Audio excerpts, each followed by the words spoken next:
Hello class 8, this is your morals book, Moral Treasure, and today we're gonna read chapter number 4, Respect for Motherland. यानी means हमें अपनी Motherland यानी अपने nation का, अपनी मातृभूमि की हमेशा रेस्पेक्ट करनी चाहिए. Now we start the reading. Chandrasekhar Azad was an Indian revolutionary who sacrificed his life during Indian struggle for freedom. He was a great Indian freedom fighter. His friends, patriotism and courage inspired others to his generation to enter freedom struggle. He was born in a small village, Bhabra, in Madhya Pradesh. His parents were Pandit Sitaram Tiwari and Jaga Rani Devi. On the insistence of her mother, he was Kashi Vidyapeeth for studies.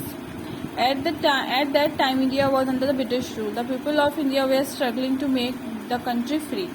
Chandrashekhar Azad जो थे वो एक revolutionary freedom fighter थे जिन्होंने India को freedom दिलाने में बहुत ज़्यादा अपना कंट्रीब्यूट किया है, अपना कंट्रीब्यूशन दिया है और हम उनको एज अ फ्रीडम फाइटर याद करते हैं. उनकी जो पैट्रियोटिज्म थी यानी उनकी जो देशभक्ति थी और वो आज की जनरेशन को इंस्पायर करती है. इनका जो जन्म है वो एक स्मॉल विलेज में हुआ था मध्य प्रदेश में. इनके जो फादर थे वो पंडित सीताराम तिवारी थे एंड उनकी जो मदर थी वो जागरानी देवी थी. उनकी मदर ने उनको इंसिस्ट किया और उनको पढ़ने के लिए काशी विद्यापीठ भेज दिया जब उस टाइम पर जो इंडिया था वो अंडर ब्रिटिश रूल था. At the very young age, Azad started participating in freedom fighting activities. One day in 1921, a small procession was passing by a street. A little boy was heading this procession. He and all his followers were raising slogan Bharat Mata Ki Jai. He was Chandrasekhar Azad. He was proceeding without fear of British soldiers and punishment. Meanwhile, some policemen came and arrested them. उनकी बहुत ज़्यादा young age में ही आज़ाद ने participate करना शुरू कर दिया था फ्रीडम फाइटिंग एक्टिविटीज़ में. उन्होंने 1921 में एक स्मॉल प्रोसेशन स्ट्रीट पर निकाला जिनके जो हेड थे वो ये चंद्रशेखर आज़ाद एक लिटिल बॉय थे जिनके पास स्लोगन थे जिस पर लिखा हुआ था भारत माता की जय. चंद्रशेखर ने विदाउट एनी फियर इसको प्रोसेस को इनिशिएट किया और बाद में उनको कोई भी डर नहीं था, फियर नहीं था ब्रिटिश सोल्जर उनकी पनिशमेंट का. बाद में पुलिसमैन ने उसको अरेस्ट कर लिया. Chandrashekhar Azad was presented in the court.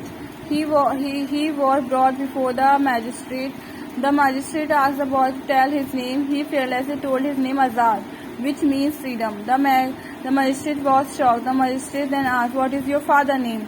तो चंद्रशेखर आज़ाद को जब कोर्ट में पेश किया गया, कोर्ट में लाया गया तो उन्होंने मजिस्ट्रेट के आगे, तो मजिस्ट्रेट ने उन्हें पूछा कि आपका नाम क्या है. उन्होंने बताया मेरा नाम आज़ाद है. तो ये चीज़ सुनकर जज जो थे वो सिर्फ शॉक हो गए क्योंकि आज़ाद का तो इंग्लिश में मीनिंग फ्रीडम होता है जिनके लिए वो लड़ रहे थे. उन्होंने पूछा what is your father name, आपके पिता का नाम क्या है. द बॉय रिप्लाइड सेवेंथिंता. The judge were anger asked him next question. Where do we live? The boy replied with a smile, in the prison.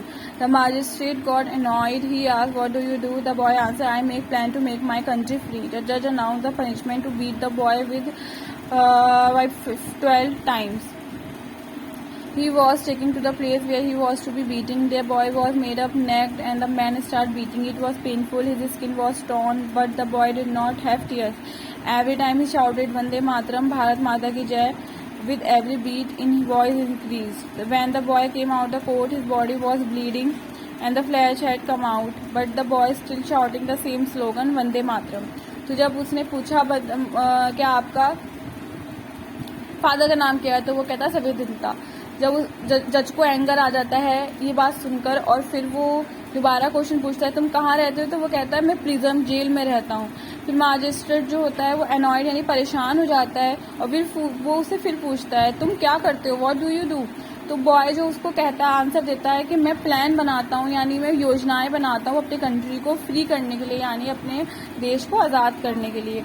जज जो है वो अनाउंस कर देता है उसकी पनिशमेंट, और उसको कहता है कि 12 टाइम्स जो है वो वाइप से इसको बीट करो। तो जो पुलिस मैन है या जो मैन है जो उसे लेके जाता है प्लेस पे, उसको बिल्कुल नेकेड यानी उससे बिल्कुल कपड़े उतार देता है उसके, और उसको बांधकर उसके हाथों को और उसे कोड़ों से मारता है, रस्सी से मारता है। और वो हर बीट पे वो स्लोगन बोलता है वंदे मातरम, भारत माता की जय। और जब जब उसको बीट पड़ती है यानी मार पड़ती है, उसकी आवाज़ और बढ़ जाती है। जब वो बाहर आता है इस चीज़ से पिटने के, अपनी पनिशमेंट पूरी करने के बाद, तो उसकी बॉडी से ब्लीडिंग हो रहा होता है, उसका खून निकल रहा होता है, उसके जख्म हो गए होते हैं, लेकिन बॉय तब भी सेम स्लोगन बोल रहा होता है। तो ये होता है हमारी अपनी मदरलैंड के लिए हमारा लव, कि हम अपने नेशन को कैसे प्यार करते हैं और हमें हमेशा उसके लिए ट्रस्टवर्दी होना चाहिए। हमें अपने मदरलैंड के लिए हमेशा कुछ न कुछ योगदान करना चाहिए।